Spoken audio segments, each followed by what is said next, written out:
There was once a very rich merchant who wanted everything that he owned to be the best, the nicest, and the most beautiful. To make sure that he acquired the best, nicest, and most beautiful things, the merchant challenged the craftsman who produced such objects to make them better than any other could. He did this by setting them harsh conditions in which he also took a great delight. For example, the clockmaker was expected to ensure that the clocks he made neither gained nor lost time.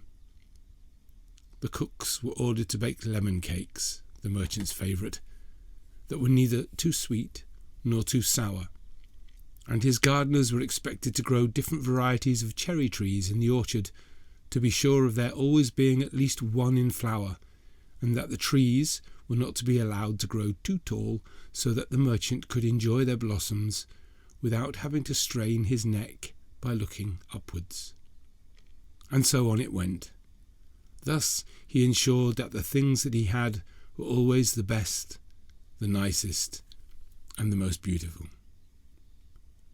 One day he decided that he needed a new blanket for his bed, for the one that he had was of the same colour and had the same pattern on it as the others had on their beds. He wanted a blanket which was unique to him. The merchant called into his presence the most skilled and experienced of blanket weavers and gave them all the same task. He also gave them all the same challenge. "Make me a blanket which is neither too long for my bed nor too short for my legs."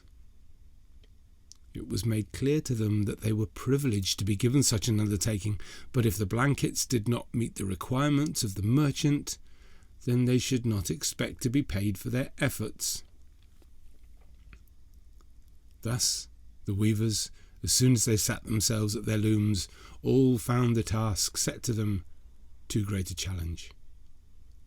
Unsure how to make such a blanket, they had no idea where to begin.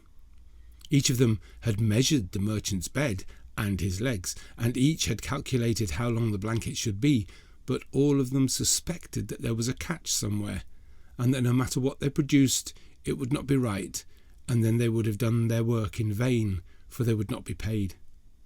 But the merchant would, of course, get to keep the blanket. However, one wily weaver had an idea which would more than fulfill the task.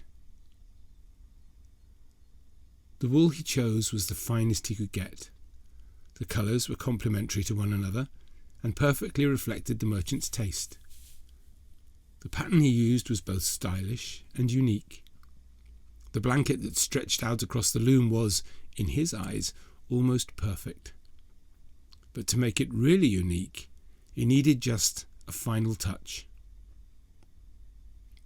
The weaver wove the dried stalks, leaves, and flowers of some nettles in between the final threads of the weft and warp of the blanket.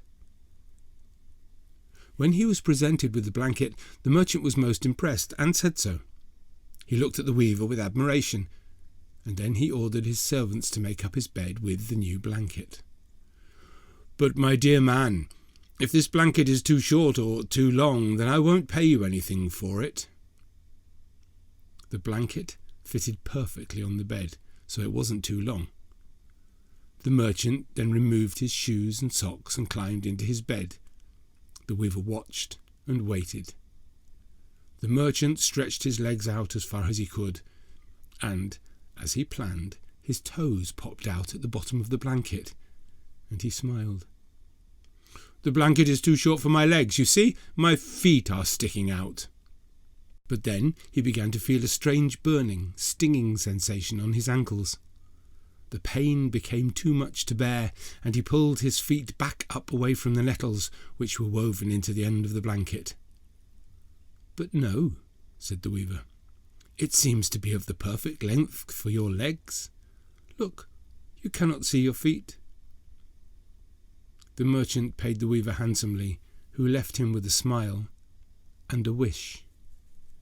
"May you live in peace, as the rest of us do, by stretching our legs according to the length of our blankets.